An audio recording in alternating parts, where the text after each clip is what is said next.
Hello everyone, my name is Emma Pirchalski, and here with me I have Matthew Johnston, and we want to thank you for having us here today to discuss gender diversity at the corporate board level. So now Matthew will get into the problem that we're looking at. So the real core underlying issue we're seeing is that there's a much greater equality when it comes to the actual corporate workforce, but this still is not translated to the upper levels of leadership. Just in terms of a snapshot, we wanted to look at a number of the S&P sectors to really see what their diversity looked like. And for the sectors of the S&P 500 that we examined, we found that on average they had a board that was made up of 25% women. But as you can see, from 1950 to 2015, we've seen the female representation in the workforce go from about 30% to 48%, so fairly equal. So there's a clear disparity when it comes to representation at the corporate level and at upper levels of leadership. This is the same disparity we're seeing in Pennsylvania as well. Just like with the S&P 500, the top 15 publicly traded companies in Pennsylvania average about 25% female.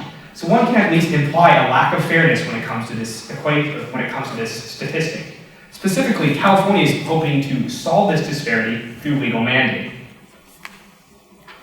In fact, we find a number of issues with this solution. The first being that, in essence, this really violates the Commerce Clause of the U.S. Constitution, because an internal affairs doctrine, so a bill that is only affecting California, or that's only going on in California, can't affect a foreign corporation. So those corporations that are chartered outside of the state. And as there are a number of California-based companies chartered in Delaware for tax purposes, this really decreases the effectiveness of the bill.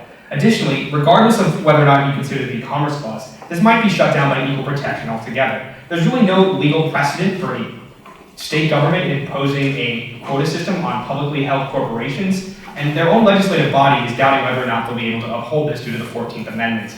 Regardless of whether or not equal protection will destroy the bill, it's really going to have a minimal scale of effectiveness due to the Commerce Clause. In fact, there's about 5,000 publicly traded companies in the country. This will only affect 72. And if we look at only the S&P 500, it can only affect 3 companies and will only result in 1 additional female board member. But now Emma will take you through what our solution is and how we hope to solve this issue. So we really took all of the complexities of this issue into consideration when we were crafting our solution. We wanted to ensure that we were addressing the issue at its core while also minimizing legal pushback. So this brings me to the first part of our solution, the Pennsylvania Council for Executive Search Reform.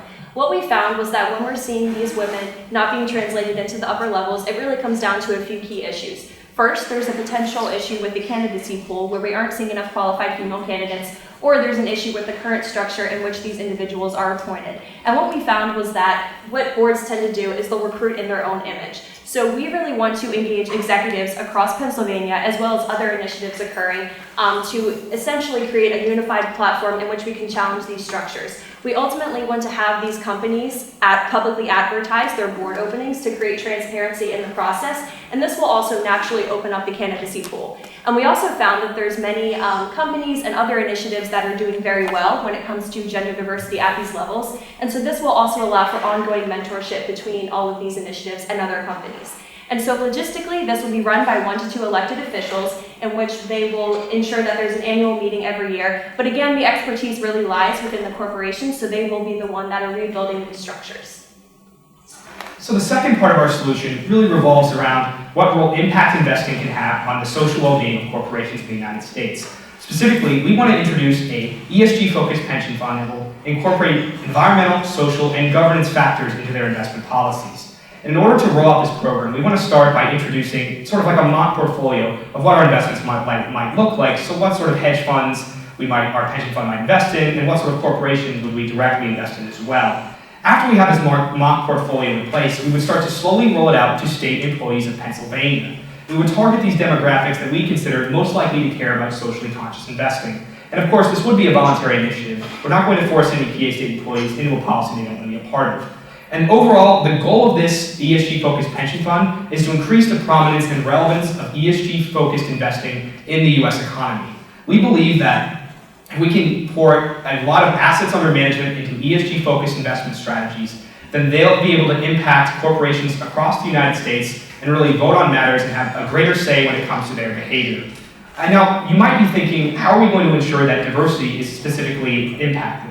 Well, one of the requirements of our ESG-focused pension fund will be that every single board will have to meet a 30% female requirement or have a plan in place to meet this in the next 1 to 2 years.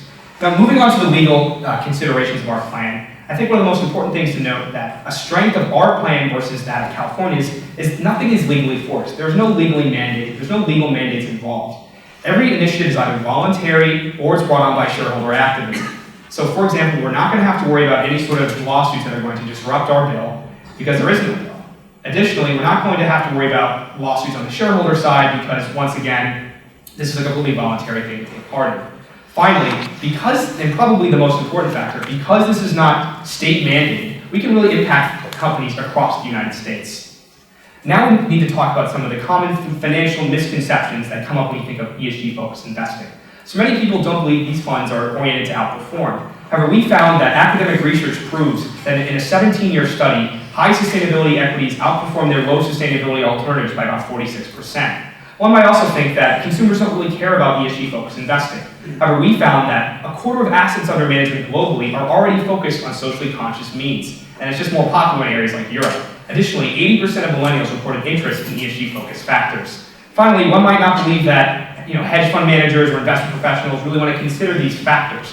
However, at a rate of 84%, institutional investors overwhelmingly reported that they were satisfied with these strategies. And now back to Emma to talk about some of the ethical implications. Thank you.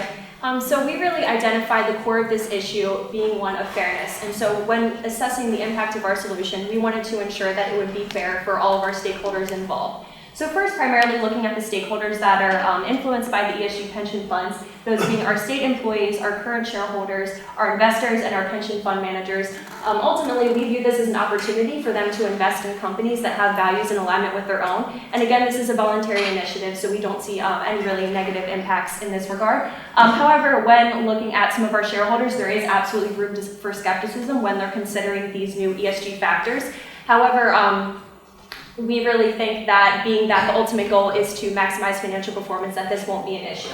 And then looking at the impacts of our council, we really think that for all of the individuals affected by this will really be maximizing the equality of opportunity and creating value as a whole. And so looking at some of the ethical themes that are prevalent in our solution, first with fairness, again, we're maximizing the equality of opportunity to create transparency in the process, and we think that this will result in more qualified candidates being translated into these upper levels. And then looking at the respect aspect, this is translated through our voluntary efforts, being that we want to respect the autonomy of our boards to really ensure that change occurs through internal motivation. And then ultimately, this really is shown with core values. It will be in alignment of the informal and formal policies so that companies can really look at their structures and ensure that they're enhancing rather than contradicting their core values. And this is really an opportunity for you to influence the habits that govern these business decisions. Thank you very much.